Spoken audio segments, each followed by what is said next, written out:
My name's Eli Delaney, and I have the honor of meeting some pretty cool people.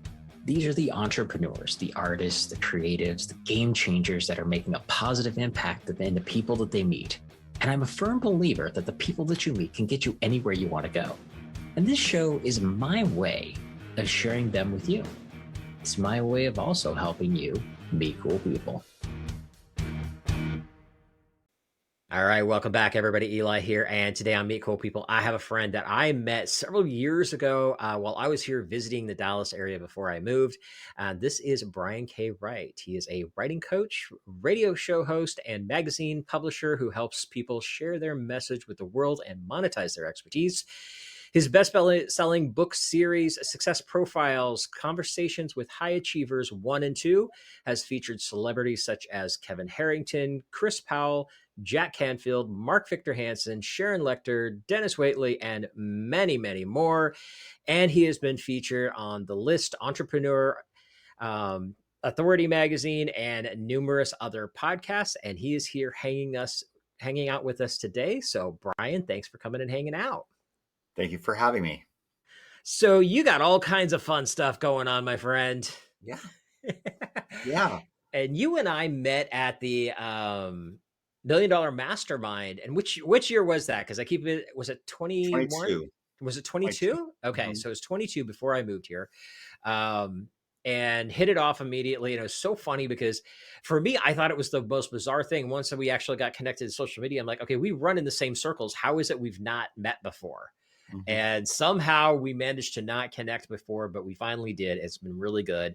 And so now you're helping people with their books. You've got your magazine going on. Tell us a little bit more about what's it like in the day of the life of Brian. Well, it varies every day, of course. I, spend a good amount of time, working on my magazine. Okay. It's a monthly publication. It's called ultimateachieversmagazine.com. Or Ultimate Achievers Magazine, and add the .com to it. That's where you find it. But usually the person I'm featuring is someone who is on my radio show, Success Profiles Radio, and a bunch of people contribute every month. And you have contributed to a future issue, which I'm very grateful for. Thank you. And on Mondays, I do my radio show. So that's what I did yesterday. I most recently, a couple weeks ago, last week, actually, I interviewed Joel Bauer. He's amazing. Mm-hmm. And some of the people known Joel for many years. Yeah. And some of the people that you named earlier have all been on my show. So I've gotten to interview really the who's who of everything on my show. And I've been doing this since January 2012. So well over 600 episodes. So I do about 45 to 47 fresh episodes a year. Mm-hmm. So yeah, it keeps me very, very busy. And in the middle of all that, I help people write their books. And whether I'm ghostwriting or whether I'm coaching or whether I'm just helping you get across the finish line with something you've already done, I can do any and all of those things. So yeah, it keeps me really busy and I'm happy and grateful and very blessed. That is awesome.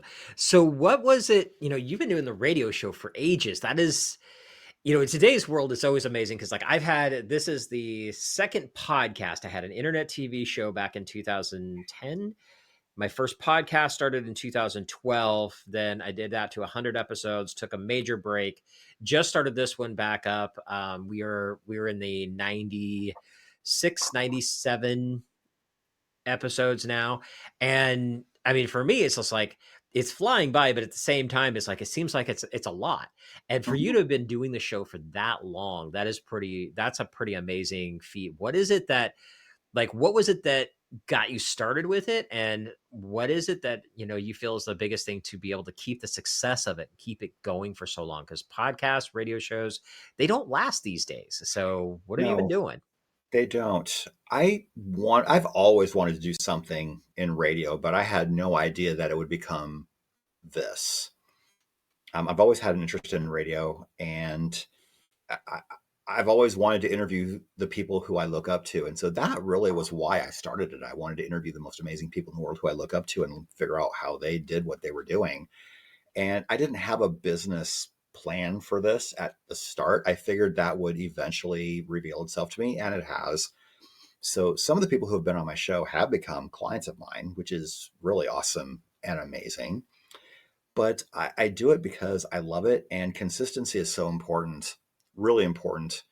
Sometimes I'll tape a couple of episodes a week so that I can take a week off later. Or sometimes if a guest had to cancel last minute, then I'll just make up an episode later. But people usually are pretty good about keeping their appointments with me. It's a live show. It's at 6 Eastern every Monday. So it's at the same time every week. And so I think that's also one of the big keys is resolve to do your show at the same time every week or every day or every other, or however long or however frequently you decide to do your show. Make sure that you pick a consistent time and you stick with it, because very much like television, let's just say that your favorite show, I mean, your favorite show is Wheel of Fortune. You know that's on every single day.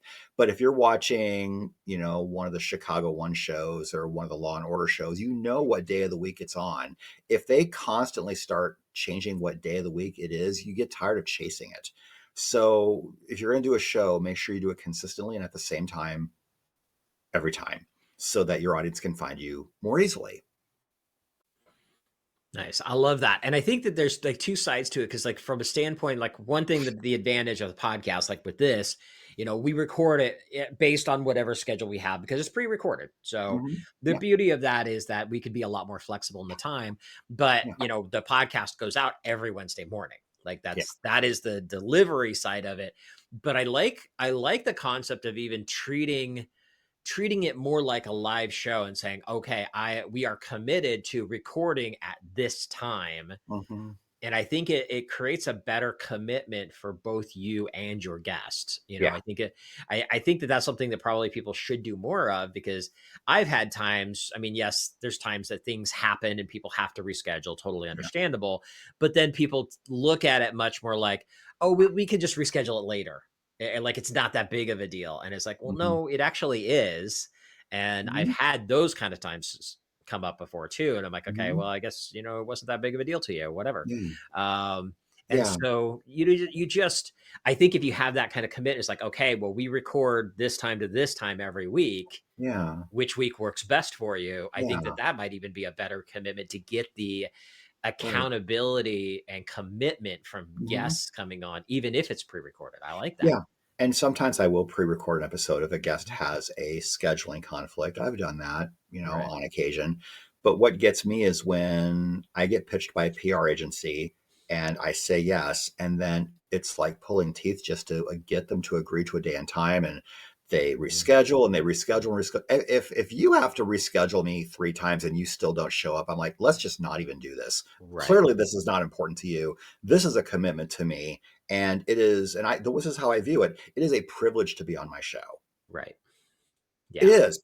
I mean, if you take a look at all the people who have been on my show, I've created something that people want to be on. I get pitched multiple times a week. I mean, Right.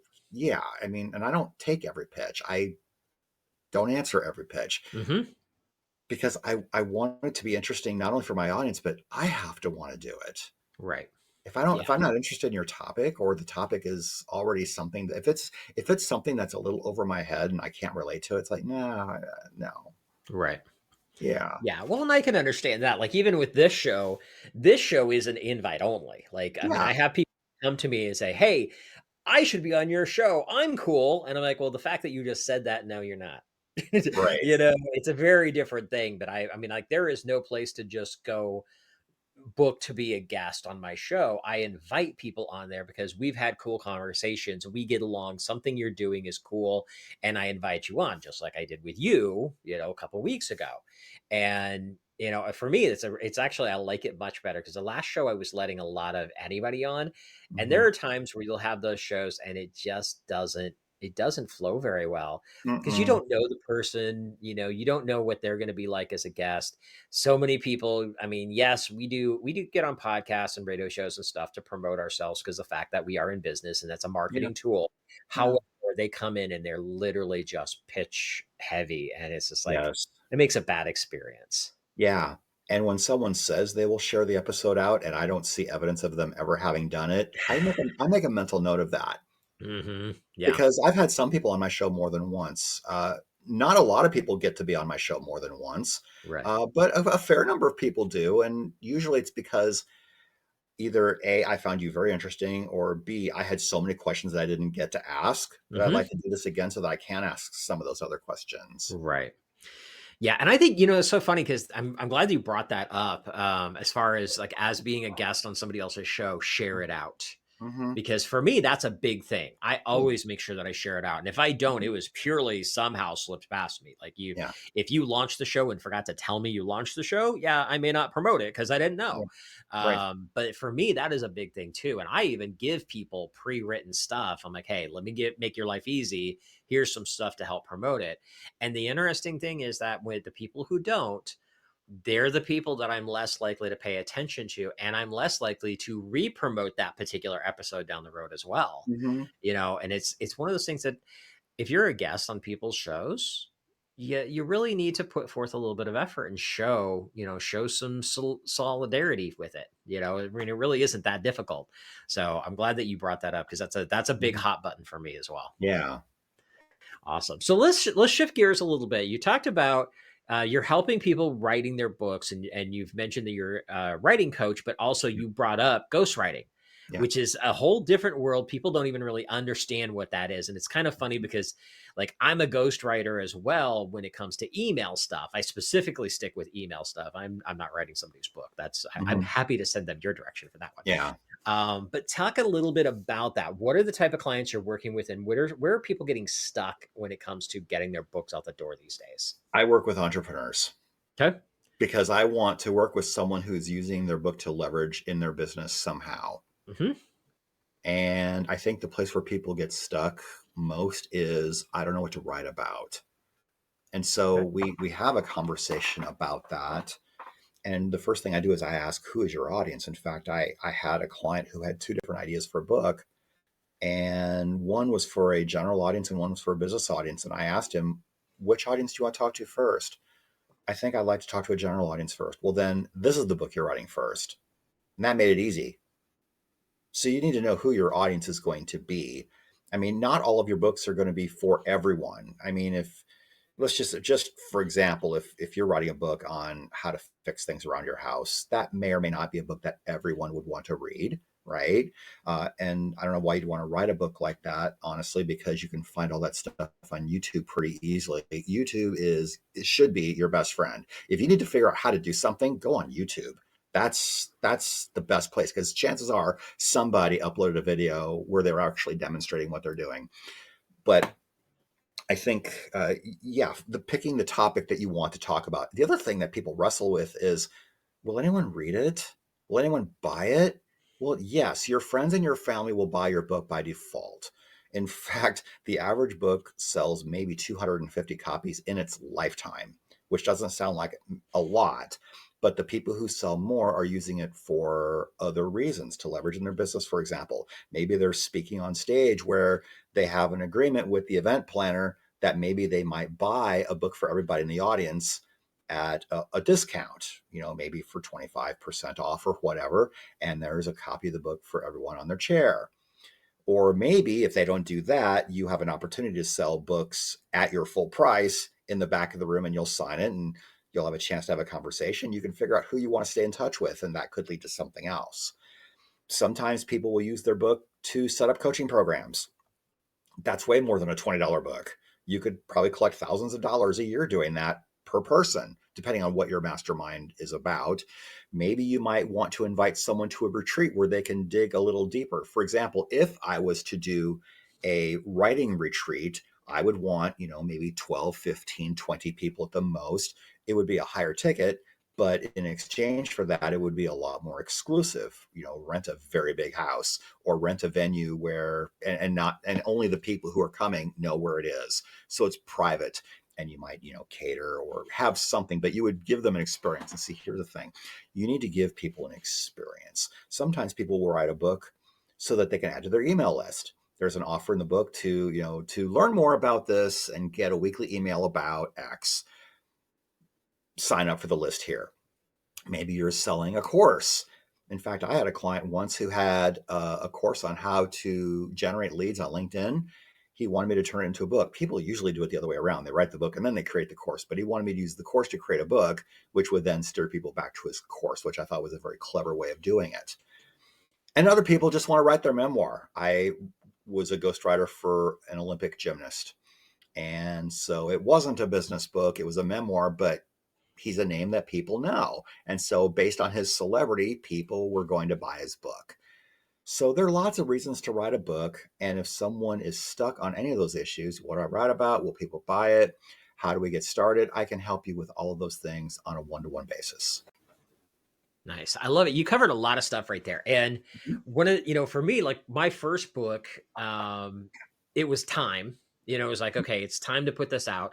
I knew I wanted to write something, and it was an experience. For me, it was like, okay, I think it's time I want to write a book. So Mhm. my partner and I at the time did it. We each wrote half of it basically. And then we put it out there, and it was so funny how many doors opened just by having the book. So, like, this is a story that I'll share with people who are thinking about having a book, and they're like, "Well, I don't know if I want to. If I'm going to sell the copies." I'm like, "Don't think about the selling of the copies. Yes, you want that, but all the other things that can come from it." And the story that I like to share is I had one place, the Small Business Development Center. I was trying to get in to work to do workshops with them, and they just, I mean, they're like, "Oh yeah, we have another marketing guy that does it." I'm like, "Your marketing guy does not do what I'm doing, so we're not conflicting with each other." And they Mhm. just wouldn't listen to me. And then when I got the book, I had the proof copy. I didn't even have real copies. It wasn't even going to go live for another week. And I went to a mixer, a business chamber event at the time, actually. And there's like 50 people in the room. And when you get your 30-second commercial to talk about yourself, I was like, "Hey guys, you all know who I am, but I got to share something I'm super excited about. Yeah. This is my proof copy of the book we just wrote. I can't even, it's not even going to be for sale for next week, but I just got this yesterday. I just had to bring it and share it." Mhm. And it was so funny because immediately once they finished their rounds of everybody and they broke for networking, the director of that organization made a beeline directly for me, snatched it out of my hand, says, "Let me see this," flips through it and says, "We should do a workshop together." After Okay. I've been trying to get in the door with him for 6 months, Yeah. and just having that book opened up the Mhm. doors for me. So It it's, opens doors. I mean, having a radio show opens doors, having a magazine has opened doors for me, Mhm. having books has opened doors for me. I've done red carpet interviews at 2 movie premieres because of my experience with a radio show.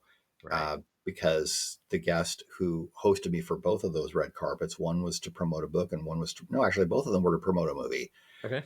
And he knows I'm a good interviewer. And Yeah. so he felt very good about bringing me on the red carpet as one of his correspondents. And so it was great. I had a really great time. That's awesome. I love it. Yeah, and you brought up a lot with the, using it to in conjunction with like your course, Mhm. upsells, downsells, all that kind of stuff. That is such a big thing. A lot of people don't realize, and they're like, "Okay, I have this coaching program, and I'm charging $10,000 for the coaching program. I don't want to put it all in a book and sell it for $10." Right. The thing is, it's a totally different experience, Yeah. and there's no way that people are going to get all the same information, and Mhm. they're not going to get all of you Right. in a book. Right. But it's a good way to, number one, you can get them in the door, you can Mhm. share that knowledge with them. Two, there are some people that just aren't ready for your coaching program yet, but they are the Right. book. I still have people where I have a conversation with them and I can tell they are not in a position, whether it's financially or mentally. Most of the time, it's actually mentally. They're Mhm. not ready to work with me yet. And I'm Right. like, you know what? This is where you should start. Go buy these books. And Yeah. I'll point them over there and they can go spend less than $20, get some started. I'm going to go read the books, go take action on the stuff, and then come back to me. Let me know what you thought. Yeah. And, it's a good way to get people in the door from that standpoint. And you brought up another really good thing. I want to put this out there for anybody who's in the speaking world. When you're having events, that's another way to get, not just sales of the book, but also really stand out is if you work with the host to get them to Mhm. basically buy a book, for Mhm. everybody in attendance. I've seen that happen. And the cool thing is I've had people that are in the especially with like associations and stuff like that, where they'll have sponsorships to pay for those books. You Mhm. get the sales. So, like, you may not be making a lot of money off of showing up as a speaker, Mhm. but you'll make the money off of book sales instead because a Mhm. sponsor over here paid for it. So, it's Mhm. just being creative with different ways to use it. Mhm. Absolutely. I mean, there's money out there for any good deal you want to make. Right. So yeah, absolutely. And the other thing to that too is the people who buy your book maybe haven't heard of you yet, but they like the topic and they like the way you handled it. Hmm. And that is another way in. It's not just that, oh, I can't afford your course set, so let me get your book. There are people out there who get your book and realize, oh, maybe this guy really does know what he's doing. Let Yeah. me learn more. And it's great. And it's also having a book. It's also a great way to attain some form of celebrity status. Hmm. One of my books, the first Conversations with High Achievers book that you talked about, was with Morgan James Publishing, Hmm. and they were able to get Yep. my I book know. in I New know York. David very well. Yeah, yeah. David Hancock is Uh huh. the owner of the company, and he made sure that his company made sure that my book was in all the major bookstores, and I did 15 bookstore signings in the span of about a year Yeah. That's down in awesome. Phoenix when I lived in Phoenix, and Hmm. so and get pictures, talk to people, Yes. give your business card out, Hmm. and put the word out there when you're about ready to do a bookstore signing. And everyone who responds in your Facebook post or wherever you're posting it, make sure you invite them if they're local. Yeah. Or if they don't show up, invite them to buy the book. Yeah. Every single one of them. Yeah. And when you're announcing your launch for the very first time, you're going to get a whole bunch of people. If you tease the front cover and say this book is launching next week, everyone who likes or messages or responds, go back to that post on launch day and say, books available now. Here's the link if you'd like to check it out. And that will Hmm. increase your sales too. Yeah, that's a great tip right there. I mean, so many people don't even think about that. They just think, "Oh, well, I posted it out there, people should be buying it." But they Yeah. don't think about number 1, you just talked about the teasing of it. You Mm-hmm. know, it's a launch. In a Yeah. launch, you have to kind of work their way up to it, get the frenzy going. You know, people start Yeah. talking about ticket sales of a concert like Mm-hmm. 3 months before ticket sales Mm-hmm. go out, Yeah. with that whole idea of getting people hyped up about it. So the day Yeah. that it goes live, that's Right. when Ticketmaster blows up and everything Yep. breaks, right? Yeah. You know, you get that same thing with a Yeah. book, and it's a great opportunity. And you talked about something so many people don't even think about, this is doing book signings. You Yeah. know, it's Yeah. almost a thing of the past in today's Kindle world, but Mm-hmm. it really shouldn't be. And No. it's so funny. Yeah. Literally just 2 weeks ago, I was speaking for a local group, and I forget a lot of times because the books that I do have currently are fairly old. They're like a decade old. Mm-hmm. I think the first one came out in 2013 and second one in 2014, if I remember correctly. And I took a major break, just wasn't in the mood for writing for a long time. Now I'm starting to get a couple ideas. I got 2 books that I'm starting to ponder over. Mm-hmm. So hopefully I'll get on those sometime soon. But I just hadn't really been promoting them for so long. And then Yeah. somebody else started asking me about them. It was like, talk about your books. And I was like, oh, well, yeah, I do have these things. And so I started getting to the point where if I'm speaking, I bring those books with me. And I Mm-hmm. brought, oh, probably 10, 15 books. And I walked Mm-hmm. away with none Yeah. just 2 weeks ago. Yeah. And if your book has anything to do with business or motivation or personal development, Mhm. businesses might buy bulk Yeah. for their staff and or for client gifting purposes. Nice. I love it. No, that is Yeah, very cool. So I absolutely. let's shift gears a little bit with this. Let's talk about the ghostwriting concept because I think a lot of people think ghostwriting is only for like big names and Yeah, they don't really understand what it really is. So can you talk a yeah, little bit about as a ghostwriter, what is it like? What's the experience like working with a client? You know, what does that process yeah. look like? Yeah, that's a really great question. Well, first of all, we figure out what your topic is going to be and who your audience is. And I ask, what do you plan on doing with this? Because I want to get a sense of what your call to action is going to be at the end of this. If you think about Robert Kiyosaki's Rich Dad Poor Dad, his whole point of writing the book was to get you to buy his cash flow game. If you think about T. Harv Eker's Secrets of the Millionaire Mind, the whole purpose of the book was to get you to go to his free weekend event where his team will do a 3-day free thing, knowing full well that a certain number of people in the audience are going to buy the upsell, the courses, or perhaps the entire mastermind for a year. And so it's well worth their time to do that. So I like to ask, what is your call to action? What is your end game? Why are you writing the book? What are you steering people to? Because the book is the beginning, it's not the end.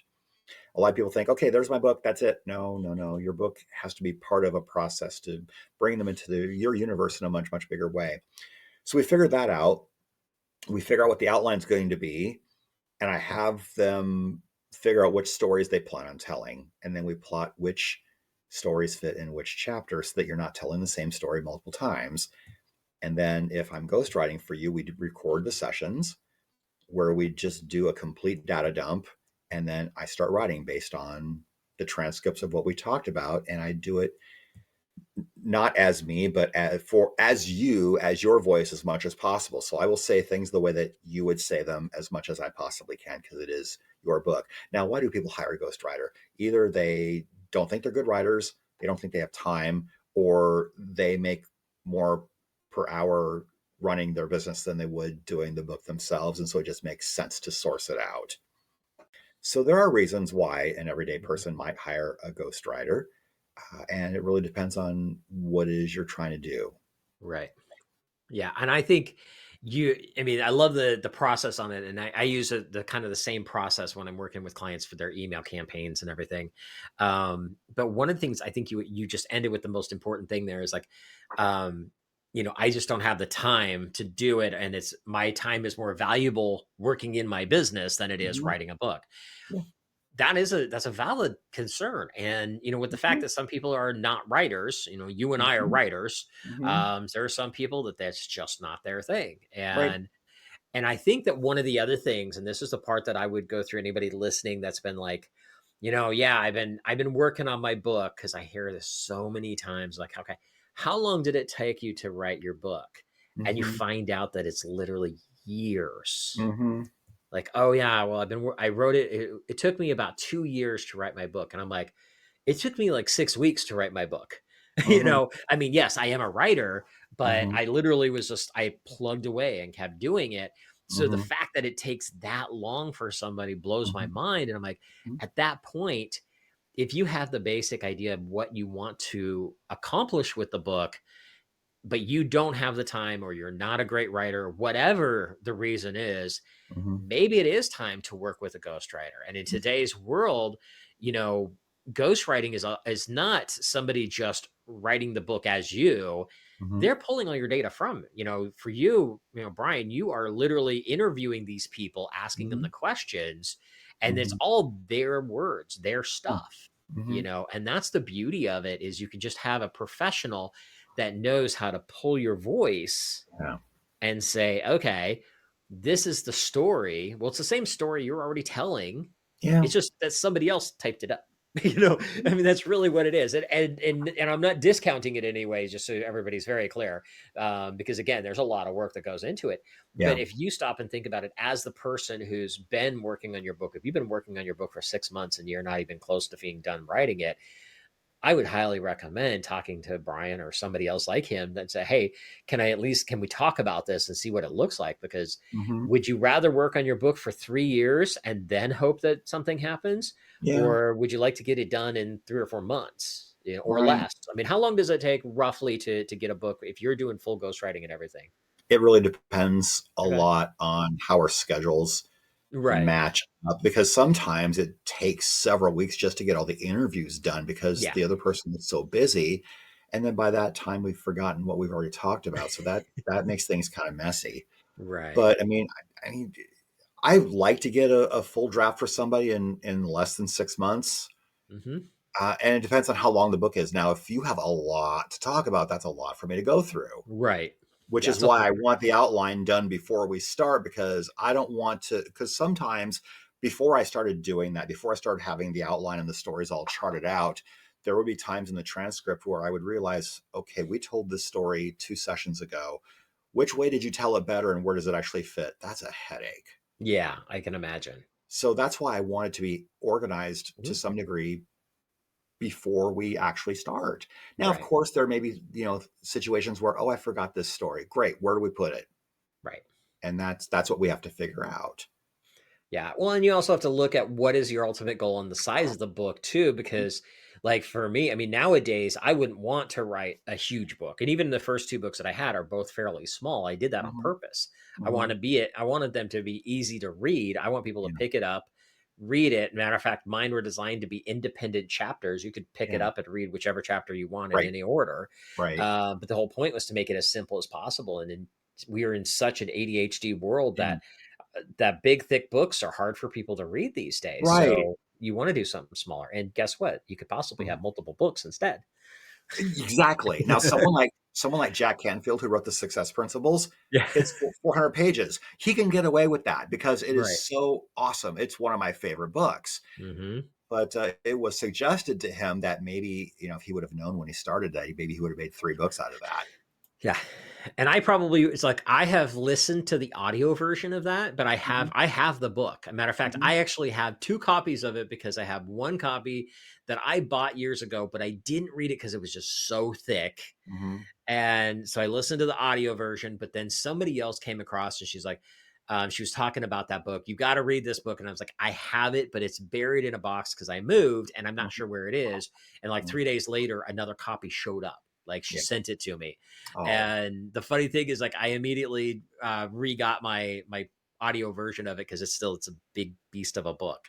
yeah. And I have a hard time with longer books like that. Right. But yeah, it's so much. There's so much you can do with it if you go Mhm. through this process. And I think that is a brilliant way if you get somebody to help interview you Mhm. and pull those stories out, let you tell the story versus trying Mhm. to write the story. Because again, if writing is not your first skill, Yeah. then it is a lot harder to Right. tell the story in, Yeah. typing versus Yeah. talking, and get Yeah. somebody like you Mhm. to interview you and pull that story out. Yeah. And a longer book isn't always a better book. Now, Jack Canfield is the exception. Right. His books are good no matter how big or small they are, Right. but the length of your book shouldn't be an ego thing. Yeah. One of my very first clients said she will not feel like this is a real book unless it's at least 120 pages long. Well, we only had like 4 hours of interviews. Right. And she said some of the same stuff over and over again. And when we got all done, my designer who did the formatting, I told him, I said, she wants us to be 120 pages, make it happen.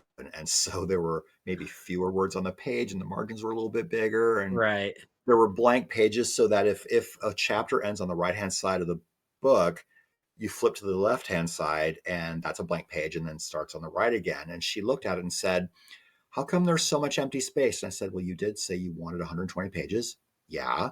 And you did say that you didn't have anything else to say. Yeah. Ta-da. Yeah. And with that explanation, she had to be very happy about it. And then she Right. said, I want you to narrate the audiobook. And I said, I don't think you really want me narrating your audiobook. Why not? Because early in the book, you talk about becoming a strong, confident woman. You do not want me saying that. Oh, I didn't think of that. This is why you pay me to think about stuff like this. Yes. And that's an important thing too. You just hit the nail on the head right here. That is another one of the things. If you work with somebody who's an expert in that, like, as a ghostwriter, you're in the publishing world, Mhm. the details. And Mhm. there's a lot of things like I did, when we put out the first 2 books, it was self-published. We figured a lot of it out from scratch and we made a lot of mistakes going through the process. There's definitely things that I would do differently now. But when you bring in a professional to help you with it, it's like, oh, this stuff is taken care of it. Oh, I didn't think about this and this and this and this because Mhm. that's what the professional does. Right. Yes, I love it. Awesome. All right. Well, we are getting close to time here, my friends. So before we start wrapping everything up, is there anything else? If somebody's considering writing a book and they're Mhm. not really sure where to start, Mhm. any last bits of wisdom for them on that? I would say, as I mentioned earlier in the show, pick a topic you know a lot about, which is also a topic that other people want to know a lot about, Mhm. and that someone is willing to pay for. That's Awesome. really important. And there are certain categories of books that people will always buy. Cookbooks are one of those. Motivational books are those. Anything relating to a business topic, people are going to want to know more about that. Things that are current, like AI, everyone wants to learn more about AI, but it's going to change so much that you might have to do a second edition and a third edition and a fourth Right. edition fairly quickly. I mean, with some of those topics, with current event topics, for example, the topic might no longer be a current topic by the time you get your book done. Right. And that happens so many times. It does. It Yeah. does. Yeah. Awesome. I love it. All right. So as we're wrapping up, we have two final questions. I ask everybody the same thing. The last one's the easy one. How do people get hold of you? But Mhm. before that, this is the Meet Cool People show. And I always love to have my guests answer a simple question. What are the words Meet Cool People mean to you? It means connecting with people who are like minded, who will help you on your journey and who you can help on their journey. Cool people will support you and help you in whatever way they can, whether it's an exchange of resources, an exchange of ideas. And cool people are people you want to stay in touch with regularly. I love it. Wise words, my friend. Thank you so much. And last question, the easy one. People are going to want to follow up with you, get to know more about you, and maybe even reach out asking you what it looks like to work with you to help ghostwrite their book. What Yep. is the best way for people to get a hold of you? Well, briankwright.com is my main website. If you want to learn more about writing a book, you can go to writeabookforyou.com. Or Okay. if you just want to hop on my calendar, callwithbrian.com is the easiest way to get on my calendar. There you go. Awesome. Very cool. Thank you so much, my friend. It is a pleasure hanging out with you. We need to have more conversations more often because I know we took a bit of a break before Yeah. we got reconnected because of all of a sudden my brain just went poof. Um damn it. Now I forget his name. Tell me his name. We just connected on a show and my brain just Oh, fried. the Austin Austin, thank you. Like all of a sudden, Austin as soon as I was going to say Millionaire this Show. word, the name just went poof. Yes. Austin show, who was a guest on this show. I feel Hmm. really bad now because all of a sudden I'm going to say his name and it just went poof out of my head. Yeah. But we connected because we were both on Austin's show, and I was like, hey, you know what? It's been way too long. We need to reconnect, and we've Yeah. had a couple of great calls since then. So We have. thanks for coming and hanging out. I appreciate you, and look forward to all the other fun stuff that you're working on. Thanks, you too. And that wraps up another Meet Cool People show. Now, if you like what you heard, be sure to give us a like, subscribe, or review so I can help introduce these amazing cool people to even more amazing cool people. And just remember, meeting cool people is just the beginning. You need to have a system in place to follow up with the amazing people that you meet. This is exactly what we do for our clients. Now, if you'd like to see if my team and I can help you, go to convertmoreclientsnow.com and check out the case study video to see exactly how we're helping our clients turn casual connections into cash clients for life. Again, go to convertmoreclientsnow.com and see how we can work together to turn you into a follow-up rock star.